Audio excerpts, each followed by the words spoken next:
അല്ല, അതെന്താണെന്നുള്ളത് എനിക്കറിയില്ല. ഞാനിപ്പോഴാണ് അതിനെപ്പറ്റി അറിയുന്നത്. അങ്ങനെ ഒരു അനൗൺസ്മെൻറ്റ് വന്നെന്നുള്ളത് എന്നോട് ആരും ഔദ്യോഗികമായിട്ട് കമ്മ്യൂണിക്കേറ്റ് ചെയ്തിട്ടില്ലായിരുന്നു. ഇപ്പോൾ മാധ്യമങ്ങൾ ചോദിക്കുമ്പോഴാണ് ഞാനത് ഇതിനെപ്പറ്റി അറിയുന്നത്. ഈ ഒരു തെരഞ്ഞെടുപ്പിൽ മാനദണ്ഡങ്ങളെല്ലാം പാലിക്കപ്പെട്ടിട്ടുണ്ടെന്ന് തോന്നുന്നുണ്ടോ? മാനദണ്ഡങ്ങൾ എന്ന് പറയാൻ തെരഞ്ഞെടുപ്പിൽ മാനദണ്ഡങ്ങളൊക്കെ പാലിക്കപ്പെട്ടിട്ടുണ്ട്. ഏത് തെരഞ്ഞെടുപ്പിനെ കുറിച്ചാണ് പറയുന്നത്? അല്ല, അതിൻ്റെ അകത്തൊരു തെരഞ്ഞെടുപ്പ് നടന്നിട്ടില്ലല്ലോ. അങ്ങനെ അത്തരത്തിലുള്ള ഒരു വോട്ടിങ്ങോ രഹസ്യ ബാലറ്റ് സിസ്റ്റമോ ഒന്നും നടന്നിട്ടില്ല.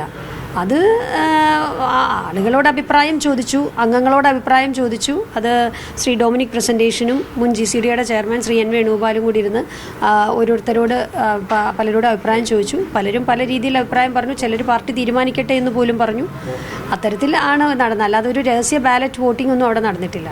ഇതൊരു പാർട്ടിയുടെ മാത്രം തീരുമാനമായിരുന്നു, അതിലെ നേതാക്കളുടെ തീരുമാനമായിരുന്നു ഏത് ഈ ഒരു മേയർ സ്ഥാനത്തേക്കുള്ള തെരഞ്ഞെടുപ്പ്? അത് യഥാർത്ഥത്തിൽ അതൊരു കൂട്ടായ തീരുമാനം ആയിട്ടാണ് വരേണ്ടിയിരുന്നത്. കോർ കമ്മിറ്റി കൂടിയിട്ടാണ് തീരുമാനിക്കേണ്ടിയിരുന്നത്. അപ്പോൾ കോർ കമ്മിറ്റി കൂടിയെങ്കിലും ഇന്നലെ കോർ കമ്മിറ്റി ഇന്ന് വീണ്ടും കൂടി ഒരു പൊളിറ്റിക്കൽ ഡിസിഷൻ നമ്മൾ കൂടി ആലോചിച്ചെടുക്കുമെന്നായിരുന്നു എനിക്ക് കിട്ടിയ ഇൻഫർമേഷൻ.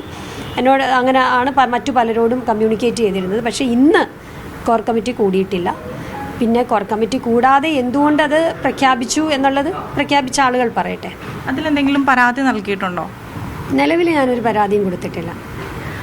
ഈ ഒരു തെരഞ്ഞെടുപ്പ് ഒരു സാമുദായികമായിട്ട് കണക്കാക്കാൻ വേണ്ടി പറ്റുമോ? അല്ല, അങ്ങനെ ഉള്ളതായിട്ട് എനിക്കറിയില്ല. അങ്ങനെ സാമുദായികമായിട്ടൊന്നും സാധാരണഗതിയിൽ കോൺഗ്രസ് ഒരു തെരഞ്ഞെടുപ്പ് നടത്താറില്ല. ഏത് ഫാക്ടേഴ്സാണ് അതിലേക്ക് കൊണ്ടുവന്നതെന്നും എന്ത് ഫാക്ടറാണ് KPC ജനറൽ സെക്രട്ടറി ആയ ഞാൻ മാറി നിൽക്കണം എന്ന് പറഞ്ഞതെന്നും എനിക്കറിയില്ല. അത് തീരുമാനിച്ചവർക്ക് മാത്രമേ അറിയുള്ളൂ. എനിക്കതിൻ്റെ ഉത്തരമില്ല. സീനിയറായ താങ്കളിപ്പം ഇവിടെ നിൽക്കുമ്പോഴാണ് മറ്റുള്ളവർക്ക് ഈ ഒരു സ്ഥാനം നൽകുന്നത്. അപ്പോൾ വേറെ എന്തെങ്കിലും സ്ഥാനം വാഗ്ദാനം ചെയ്തിട്ടുണ്ടോ പാർട്ടി? ഇല്ല, എന്നോട് ഇത് പ്രഖ്യാപിക്കുന്നത് പോലും കമ്മ്യൂണിക്കേറ്റ് ചെയ്തിട്ടില്ല. ഞാൻ കുറച്ച് മുമ്പും കൂടി DCC പ്രസിഡൻ്റായിട്ട് സംസാരിച്ചതാണ്.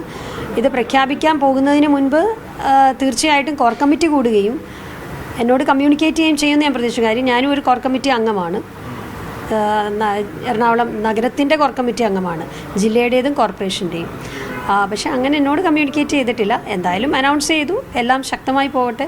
കോൺഗ്രസ് ഏറ്റവും ശക്തമായി തിരിച്ചു വന്നിട്ടുണ്ട്. UDFനൊപ്പം കോൺഗ്രസിനൊപ്പം അതിശക്തമായി ഞാനും ഉണ്ടാവും. ഈ ഒരു പ്രഖ്യാപനത്തിന് ശേഷം നേതാക്കൾ ആരെങ്കിലും ബന്ധപ്പെട്ടിരുന്നോ? ഇപ്പോൾ ആരും ബന്ധപ്പെട്ടിട്ടില്ല.